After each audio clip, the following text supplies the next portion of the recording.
So yun mga pamangkin, pasukan na natin itong Dao Water Lily Park. Let's go, kasama si Tita Liv. Ayan.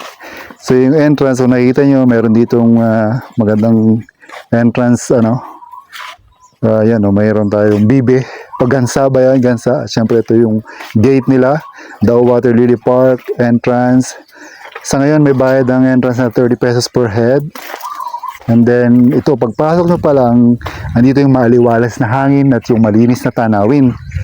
Ito may mga cottage dito which is for rent yan. Siyempre, kung gusto nyo magtagal dito pang picnic para sa magandang view dito. Tapos dito sa Manda area dito, kung makikita nyo, yan yung ilog na malinis. May mga water lily dyan. Siyempre, kaya tinawag itong Water Lily Park. So may mga halaman ditong landscape pa lang. And then, pupunta tayo sa may baba. Saglit. Ayan. So may puno ng bangkal. Ayan, napakalinis dito at napakasarap ng hangin. So atin muna pasyalan itong baba. Meron pala sila doon cottage sa baba doon. Pwede kayo mag-picnic to sa baba. Puntahan natin. Ayan si Tita Liv nyo. Puntahan natin yung cottage sa baba. Ayan. So ito yung floating cottage nila dito. Ayan. So alamin naman natin mamaya kung magkano ba yung renta o yung bayad sa mga cottage na yan. So isang floating cottage, meron pa doon isang floating cottage, meron pa isa doon. Bali tatlong floating cottage nila dito. So akit muna ulit tayo dito sa malapit sa entrance.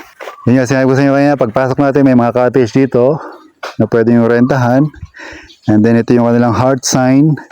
Nakitang-kita yung bundok. Kita nyo, mga bangkal sa likod at saka yung tubig. Diba? Ang ganda tingnan. So, lakad kayo dito. Siyempre, may landscape dito. Yung mga grass dito, malinis. And then, may panibagong heart na naman dito. Which is maganda pang Instagram or Instagrammable picture area. Yan. Si Tita Liv nyo doon, pinagmamastan yung floating cottage. So, yan. Hindi ko sure kasi gabi ito kung may umiilaw itong mga to. Pero for now, oras ngayon 9:30 ng umaga at almost 10. Maganda talaga tingnan. And then may posto din dito. Siyempre gusto magbanlaw. And then meron tayong maliit na tindahan dito. Sari-sari store. May mga biscuit, noodles, and coke or soft drinks. Ito yun. So dito yung, ano yan ma'am? Restaurant po or management area? Dito yung management area yan. And then, syempre, pinapaganda pa rin ng management. Kaya may mga ginagawa. May mga small cottage pa rin dito. Meron pang isang floating cottage doon na may second floor. Ayan, Yan. Puntahan natin yung later on. Magkano po yung floating cottage, ma'am? May 300 po at may 100 So, yung may double deck o yung may second floor, 300 po yun, po. Tapos yung normal cottage, ma'am, na sa harap, yung mga nasa... 100 po yung kabana. Kabana, 100. Floating cottage, 100 din. Pero yung may second floor na floating cottage, 300. Ito ma'am, anong tawag po dito sa... Overnight, sir. Ito, overnight cottage dito. A-shape na kubo, yung triangle shape na kubo. Magkano naman po yung overnight cottage, ma'am? Sir, package po yan, 1.5. 1.5 na yung package. May kasama na po yung meals or ano? Wala pa po yung meal. Ayun. So, package yung 1.5. Ang overnight cottage. So, sarap yan. Relaxing yan kasi yung vibes dito sobrang tahimik talaga. Kung wala nga gumagawa dito, may rinig mo dito yung ibon at saka yung hindi malakas ang agos ng tubig. Nanguhuni lang ng ibon talaga. So, malapit sa bundok. So, sa gabi naman maliwanag din dito dahil may solar light po, Okay. Ayun. So, tara, baba tayo po natin yung second floor na, na floating cottage. Yan sila sir, pinapaganda pa lalo nila yung yung Dao Water Lily Park. Sir, kaway mo muna kayo sir. Ayun, yun. Thank you. Ayun, may mga product pala sila doon mamaya, iiyaw natin. Ito, yan. Ito yung mga bangkal dito na nakakapagpalilim talaga.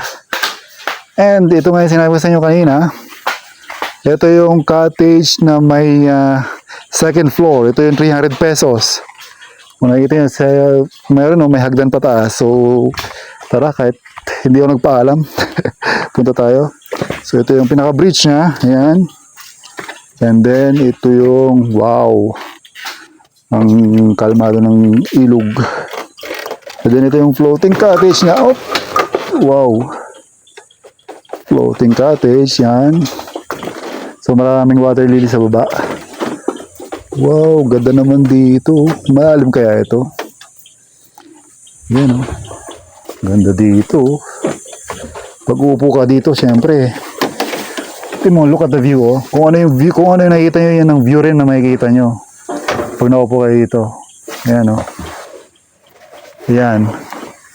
Yan, naka-view. Connected to sa Nauhan Lake, itong ilog na to. So, ayan. Makikita nyo yung kabilang cottage na walang second floor. Floating cottage din yan. And then, dito na tayo mapamangkin na ito yung second floor. So, hindi na tayo aakyat. Medyo mabigat ako. Ay, sige, akyat tayo. Tingnan natin kung anong view sa taas. Uy, meron palang terrace pa na ano dito. Terrace na kawain, tsaka bakal. So, kwarto pala tong taas na pwede kang matulog. So, ayan. So, yan mga pamangkin. Meron ditong mini cottage sa loob na pwede kang matulog. Ayan. And then, ito yung view. Kung nakikita nyo sa taas, kita nyo yung view na yan. Yan ang makikita nyo pag nandito kayo sa second floor ng cottage na floating. Ayan, oh. Wow. So relaxing. So ito mga pamangkin ng Dao Water Lily Park. Ngayon ang pupuntahan natin ay yung mga products nila na yari sa water lily. And careful lang kayo sa pagbaba dito. Medyo matarik ang hagdan. Yan. Galing. Alright. So titingnan natin yung water lily products nila. Ma'am, nasa po yung mga water lily products nyo na nakikita ko dati? Ayan, na ano po, nasa display po ngayon. Ah, sa exhibition. Maraw. So yun mga pamangkin, marami dito talagang products na yari sa water lily, mga bags, mga basta mga handcrafted na products. Kaya lang ngayon, naka-display sa isang exhibition sa Tamaraw exhibition, something like that. So, hindi natin makikita. Pero usually, pagpunta nyo dito, may mabibili kayo mga local products nito na gawa ng mga taga rito talaga. So, ngayon is a quiet morning. So, ma'am, anong oras po ang open nyo dito pag umaga? 9. 9 o'clock po. So, 9 ng umaga, open na sila hanggang 6 ng hapon. Well, depende kung gusto nyo mag-overnight package, Papabukin po. mapapabuking tayo in advance. Yun. So, magandang gawin yung function dito, mga birthday or mga anniversary. May video kayo kami. May video okay din na pinaparentahan. Kayak daw. May kayak din. Ayun, yung pinunta natin kanina doon, may kayak din. So, yun, basically, kung gusto mong pasyalan na malayo sa ingay ng bayan, ng poblasyon, dito ang the best sa may Water Lily Park or Dao Water Lily Park. Isa sa mga ecotourism ng Nauhan. Siyempre, pinopromote lagi ng Nauhan Tourism ito nila Sir Disoy. So, yan. Shoutout sa mga taga Dao. Ganda ng lugar dito. And siyempre, break na tayo mamaya doon. Kaya naman tayo ng pansit or lomi sa madadaanan natin. Ito, makita niyo po ulit ang isang ikot ng Dao Water Lily Park. Ito.